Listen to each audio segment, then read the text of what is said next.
He told my 75-year-old grandma she'd break a hip. She showed him her warm-up. All right, come here. I'm going to tell you a secret. It's about my grandma.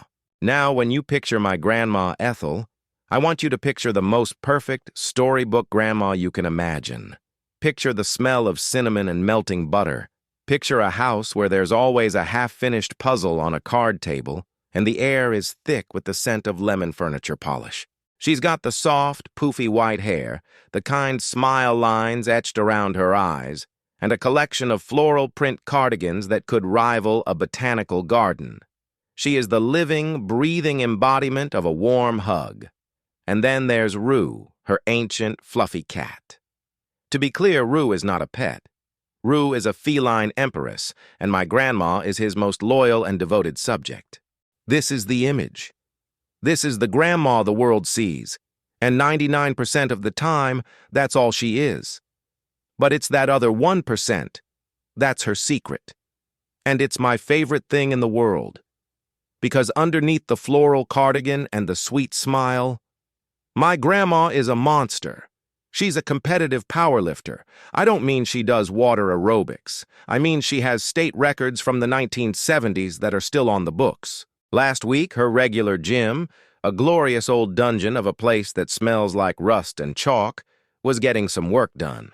So, like a fool, I offered to bring her to my gym for a day. My gym is different. It's a place where fitness meets a nightclub. It's all chrome and recycled air and TVs playing sports no one is watching, and it is the natural habitat of the fitness influencer.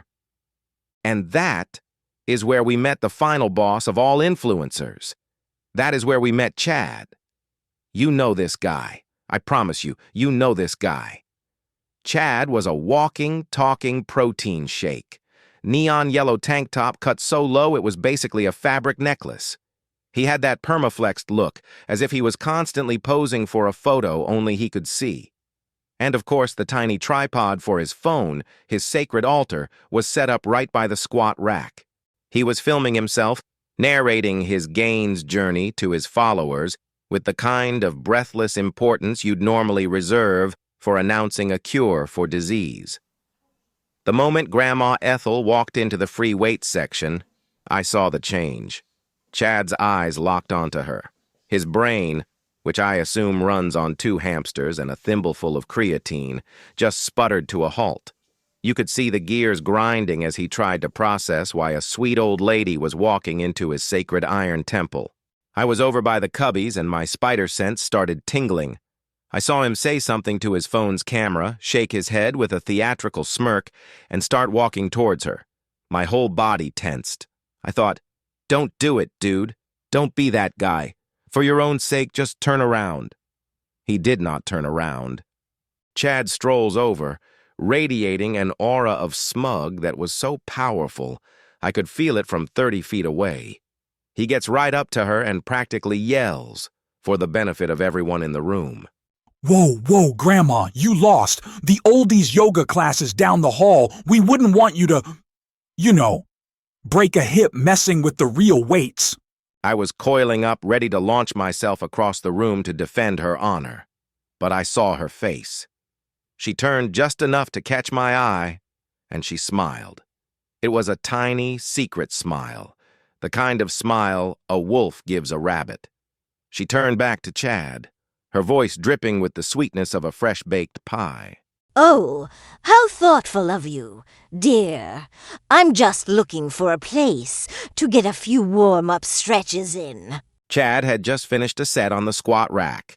He had 225 pounds on the bar, a decent weight for most people. He puffed out his chest and gestured to it. Yeah, well, this is the serious section. Maybe you should just... He never finished his sentence, because my grandma, my 5'3" cardigan-wearing grandma, just patted his bicep, which visibly startled him, and said, This will do just fine for a start. The look on his face was a masterpiece of confusion. His mouth opened, but no words came out. And then she just did it. The air in the gym went thick. Everyone, and I mean everyone, stopped what they were doing to watch. The music seemed to fade away. Chad's phone, still recording, was now capturing the greatest moment of its short digital life. She ducked under that bar, settled it on her back like she was shrugging on a familiar coat, and got her feet set. She took a breath. She unracked the 225 pounds, and she dropped. It was the most perfect squat I have ever seen. Not a wobble, not a shake. She went so low her hamstrings were practically kissing her calves, paused for a full second in the silent, gaping maw of the gym's collective disbelief. And then she drove up. Smoothly. Powerfully. She racked the weight. The clang of the bar hitting the supports echoed through the dead silence like a gunshot. She stepped out, looking no more exerted than if she'd just picked up a bag of groceries.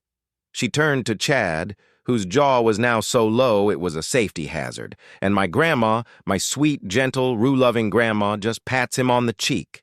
Thank you, dear, she said, her voice still pure sugar. Now, would you be a lamb and add another 20 pounds on each side? This is just my warm-up. For a solid 2 seconds, you could have heard a gnat cough. Then, from the leg press machine, this absolute mountain of a man, a guy who looked like he could bench press a car, just roared, "Yeah, Grandma." Chad did not film that set.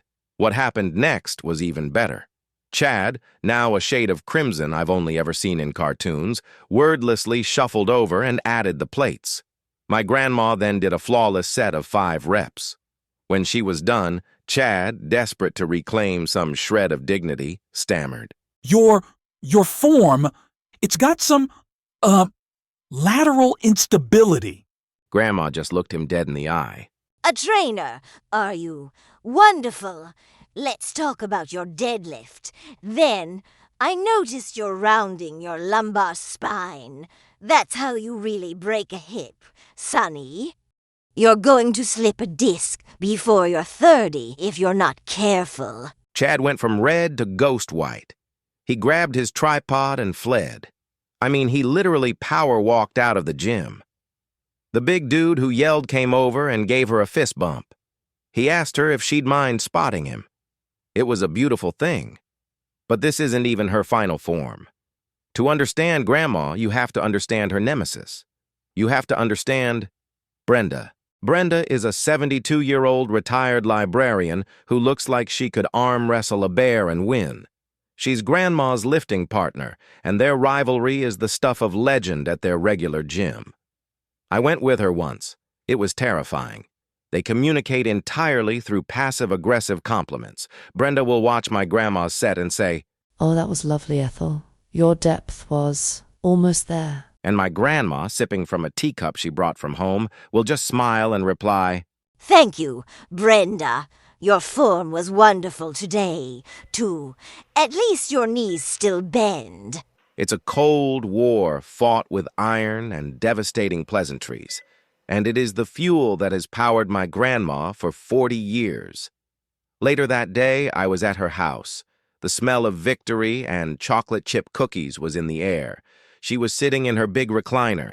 The trophies from the 70s were hidden away in a closet. The memories of her verbal beatdown of a 20-something influencer were fading, and her cat, Rue, hopped up onto her lap. And just like that, the powerlifter, the state champion, the rival of Brenda, vanished. She was gone. In her place was just Grandma. Oh, there's my sweet girl. She cooed, scratching her under her chin.